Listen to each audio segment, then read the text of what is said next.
75तम गणतंत्र दिवस पालन अवसर में श्रीक्षेत्र विहार ग्रामवासी पक्षर पाइकसाही नुआ कॉलोनी रे एक चक्षु चिकित्सा शिविर अनुष्ठित हो जाइछि।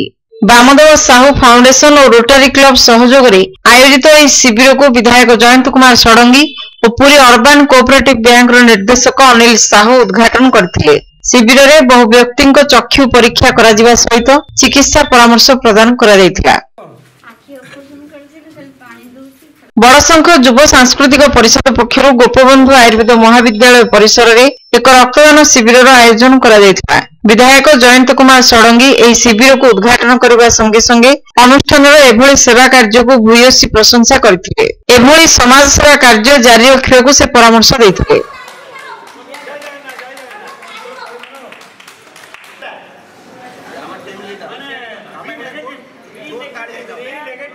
पंचस्तरीतम साधारणतंत्र दिवस अवसर में ओडिशा चारु और कारुकला महाविद्यालय रे जातीय पताका उत्तोलन करा जायतिला। महाविद्यालय अध्यक्ष दुर्गा माधव कर जातीय पताका उत्तोलन करथिबा बेले एही अवसर में आयोजित चित्रकला प्रदर्शनी को उद्घाटन करथिले विधायक जयंत कुमार षडंगी। प्रदर्शनी में शहीद जवान मानक वीरत्वपूर्ण जीवन गाथा उपर आधारित 57टी चित्रकला स्थान पाइथिला। छात्र छात्री माने एही चित्र अंकन करथिले। कला महाविद्यालय रे भारतीय चित्रकला विभाग अध्यक्ष सूर्य प्रकाश बेहरा, चित्रकला विभाग अध्यक्ष उद्धव नायक एही प्रदर्शनी परिचालना करथिले।